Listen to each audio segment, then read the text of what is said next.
Hi hello friends, welcome back to our YouTube channel. Friends, కేంద్ర ప్రభుత్వ ఉద్యోగాల కోసం ఎదురు చూస్తున్న వారికి ఒక భారీ శుభవార్త అండి. ఎయిమ్స్లో కామన్ రిక్రూట్మెంట్ ఎగ్జామినేషన్ 2026 ద్వారా నోటిఫికేషన్ అయితే విడుదలైంది. ఈ రిక్రూట్మెంట్ ద్వారా దాదాపుగా 1383 కంటే ఎక్కువ పోస్టులను భర్తీ చేయనున్నారు. ఈ నోటిఫికేషన్లో గ్రూప్ బి మరియు గ్రూప్ సి నాన్ ఫ్యాకల్టీ పోస్టులు ఉన్నాయి. ముఖ్యంగా inter, diploma, degree, BSc, B Pharm అర్హత కలిగిన అభ్యర్థులందరికీ ఒక మంచి అవకాశం. ఎంపికైన వారికి అయితే నెలకి 30,000 నుంచి 80,000 పైగా జీతం లభించే అవకాశం అయితే ఉంది. అంతేకాకుండా ఇది కేంద్ర ప్రభుత్వ ఉద్యోగం కావడంతో ఇతర అలవెన్స్లు కూడా ఉంటాయి.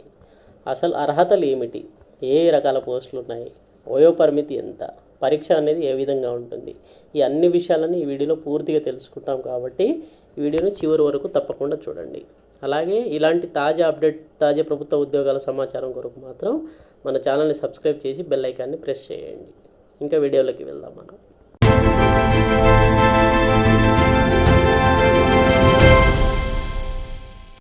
Friends, CRE common recruitment examination all India institute of medical sciences, okay, AIIMS నుంచి నోటిఫికేషన్ నెంబర్ ఇది వచ్చేసి 11కి మనకి నోటిఫికేషన్ అనేది రిలీజ్ అయింది. ఓకేనా, డీటెయిల్ రిక్రూట్మెంట్ అడ్వర్టైజ్మెంట్ నెంబర్.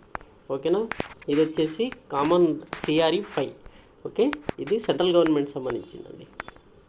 ఓకేనా, ఇది మనకి న్యూఢిల్లీ నుంచి నోటిఫికేషన్ అయితే రిలీజ్ అయింది. ఇప్పుడు మనం యాక్చువల్గా దీన్ని క్లోజింగ్ డేట్ చూద్దాం. యాక్చువల్గా దీని క్లోజింగ్ డేట్ వచ్చేసి 30 జూన్ అండి. సాయంత్రం 5 గంటల వరకు అప్లై చేసుకోవచ్చు. ఓకే, మనకి ఎప్పటి నుంచి స్టార్ట్ అంటే 11th, అంటే నోటిఫికేషన్ అనేది స్టార్ట్ 11th, మన జూన్ 11th నుంచి, అంటే నిన్న కాక మొన్నటి నుంచి నోటిఫికేషన్ అయితే అప్లికేషన్ అనేది స్టార్ట్ అయిపోయింది. 30 వరకు అయితే అప్లికేషన్ చేసుకోవడానికి అయితే ఉంది. ఓకే, తర్వాత మనకి ఇష్యూ ఆఫ్ అడ్మిట్ కార్డు. ఓకేనా, అడ్మిట్ కార్డ్ అనేది యాజ్ పర్ స్కీమ్ ఎగ్జామినేషన్ అనేది ఉంటుందండి. అంటే ఎగ్జామినేషన్ ఫర్ ఎగ్జాంపుల్ 25th నుంచి 27th మధ్యలో జరిగిందంటే మనకు ఒక 1 week before examination hall ticket release అయ్యే అవకాశాలు అయితే ఉన్నాయి. ఓకే, నెక్స్ట్ ఇక్కడ క్లియర్ ఉంది, date of status application from the acceptance to appear in examination. July 9th వచ్చేసి మనకి అప్లికేషన్ అనేది యాక్సెప్ట్ అయిందా రిజెక్ట్ అయినా అనేది కూడా వాళ్ళు ఇస్తా అని చెప్పేసి క్లియర్గా చెప్తున్నారు. ఓకేనా, తర్వాత next one, date of skill test అనేది టు బి నోటిఫైడ్ లెటర్ అనేది, అంటే ఎగ్జామినేషన్ అయిపోయిన తర్వాత మనకి స్కిల్ టెస్ట్ అనేది పెడతారు. ఓకేనా, ఇప్పుడు మనం క్లియర్గా తెలుసుకుందాం. ఎయిమ్స్, అవంతిపుర, బాతియాడ, ఇంకా చాలా ఉన్నాయి. మనం అవన్నీ కాదు, కొన్ని ఇంపార్టెంట్ విషయాలు మనం తెలుసుకుందాం. ఓకే, ఫస్ట్ మనం తెలుసుకుంది ఏంటంటే ఏజ్ లిమిట్ అనేది మోస్ట్ ఇంపార్టెంట్ అండి. 18 years అనేది కామన్. తర్వాత రిలాక్సేషన్ కనుక చూసుకుంటే మనకు 5 years అనేది రిలాక్సేషన్ అయితే ఉంటుందండి ఎస్సీ ఎస్టీ వాళ్ళకైతే. ఓకే, తర్వాత ఓబీసీ వాళ్ళకి 3 years, పీడబ్ల్యూ వాళ్ళకి 10 years అయితే ఉంటుంది. ఇది మనకి ఏజ్ రిలాక్సేషన్ అండి. ఇప్పుడు గ్రూప్ సి పోస్టులకు కూడా సేమ్ అండి. ఓకేనా, తర్వాత మనకి ఏం కావాలంటే నెక్స్ట్ సెక్షన్ సర్టిఫికేట్స్ అంటే చాలా పెద్ద నోటిఫికేషన్ ఇది. ఇవన్నీ మనం చదవాలి అంటే చాలా టైం పడుతుంది. పైగా ఇవన్నీ మనకు అవసరం లేని విషయాలు, కొన్ని ఇంపార్టెంట్ విషయాలు మాత్రం మాట్లాడుకుందాం మనం. ఓకే, ఇప్పుడు అప్లికేషన్ ఫీజు గురించి మాట్లాడుకుందాం. అప్లికేషన్ ఫీజు కనుక చూసుకుంటే మనకి జనరల్ ఓబీసీ క్యాండిడేట్స్ వాళ్ళకి 3,000 రూపీస్ అయితే ఉందండి. ఓకేనా, ఎస్సీ ఎస్టీ వాళ్ళకైతే 2,400 అయితే ఉంది. పీడబ్ల్యూడీ వాళ్ళకి మాత్రం ఎలాంటి ఫీజు అయితే లేదు. కానీ దీంట్లో ఏంటంటే మైనస్ ఏంటంటే ఈ ఎగ్జామినేషన్ ఫీజేనండి, చాలా ఎక్కువగా ఉంటుంది ఎగ్జామినేషన్ ఫీ అనేది. ఓకేనా, దీనివల్ల ఏం చేస్తారంటే చాలామంది క్యాండిడేట్స్ అప్లై చేయరు. ఓకేనా, దానివల్ల ఏంటంటే కాంపిటీషన్ అనేది తగ్గుద్ది మనకి. ఓకే, కాబట్టి నేను ఈ వీడియో చేయడానికి మెయిన్ రీజన్ అయితే ఇది. ఇప్పుడు ఎగ్జామినేషన్ ప్యాటర్న్ కనుక చూసుకుంటే మనకి టోటల్గా కంప్యూటర్ బేస్డ్ టెస్ట్ అనే విధానంలో జరుగుతుంది. డ్యూరేషన్ అనేది 90 minutes ఉంటుంది. 100 మల్టీ MCQs అని, అంటే 100 క్వశ్చన్లు ఉంటాయి. మనకి 400 మార్క్స్ అనేది ఉంటుంది. ఓకేనా, 20 మార్క్స్ ఏమో జనరల్ నాలెడ్జ్, యాప్టిట్యూడ్, తర్వాత కరెంట్ అఫైర్స్, ఇవన్నీ 80 MCQs ఏమో రిలేటెడ్ డొమైన్ గ్రూప్ అండి. అంటే ఆ సిలబస్ అనేది డీటెయిల్గా వాళ్ళకి ఇస్తారు క్లియర్గా, దాని ప్రకారం ఇదైతే చేసుకోవాలి. ఓకేనా, ఇక్కడ రాశారు question paper will be divided in 5 sections each of 18 minutes duration. ఓకేనా, ఒక్క క్వశ్చన్ పేపర్ని ఫర్ ఎగ్జాంపుల్ వాళ్ళు ఏం చేశారంటే ఒక 5 sectionsగా డివైడ్ చేశారు. దాన్ని ఒక్కొక్క దాన్ని 18 minutes డ్యూరేషన్గా ఫైనల్గా చేశారు. ఓకేనా, ఓకే, తర్వాత ఒక్కొక్క దాంట్లో కొన్ని 20 questions ఉండే అవకాశాలు అయితే ఉన్నాయి. ఓకే, ఈ విధంగా ఉంటుందండి. ఎగ్జామినేషన్ ఏ విధంగా ఉంటుందంటే for all groups where qualification 10th, inter వాళ్ళకైతే ఇంగ్లీష్ అండ్ హిందీ. ఓకే, తర్వాత for all groups where technical domain వాళ్ళకు ఉంటుంది కదా, వాళ్ళకు ఓన్లీ ఇంగ్లీష్లోనే ఉంటుంది. ఓకేనా, తర్వాత for group post where is the combined examination mix of both qualification. ఎవరైతే మిక్స్డ్ క్వాలిఫికేషన్స్ వాళ్ళని అప్లై చేసుకుంటారో కదా వాళ్ళకి ఇంగ్లీష్ ఓన్లీ అయితే ఉంటుంది. ఓకే, తర్వాత క్వాలిఫికేషన్ కనుక చూసుకుంటే క్వాలిఫైయింగ్ అదర్ క్రైటీరియా చూసుకుంటే each question is carry equal to 4 marks. ఒక్కదానికి 4 మార్కులు ఉంటుంది.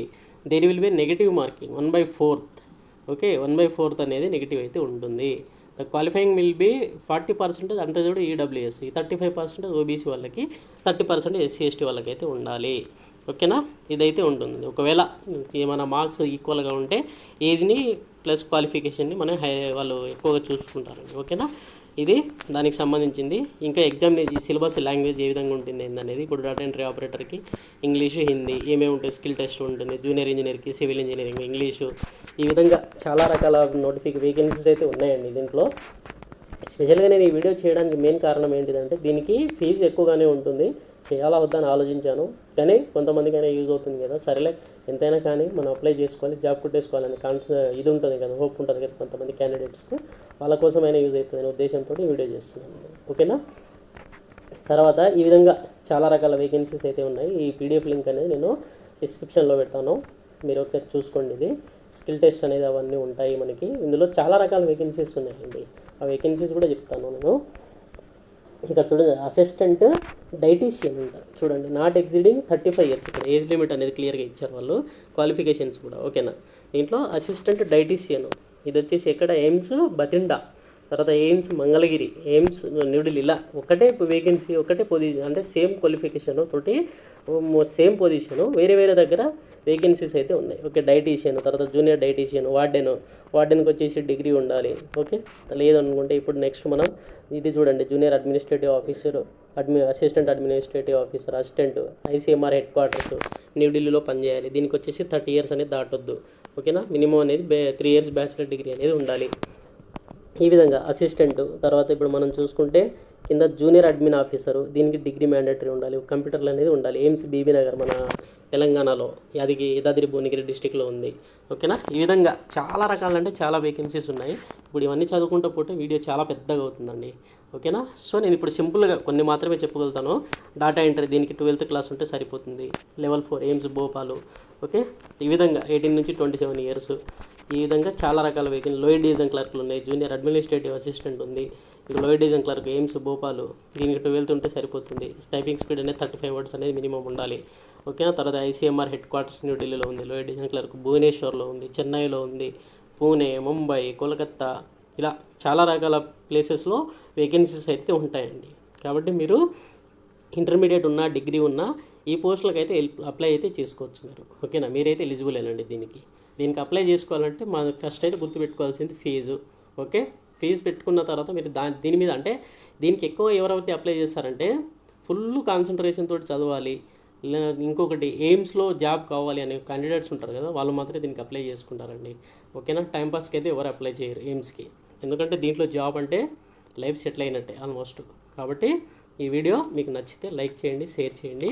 ఓకే, ఇలాంటి వీడియోస్ కోసం మాత్రం మన ఛానల్ని సబ్స్క్రైబ్ చేసుకోండి. ఓకేనా, thank you, thanks for the watching.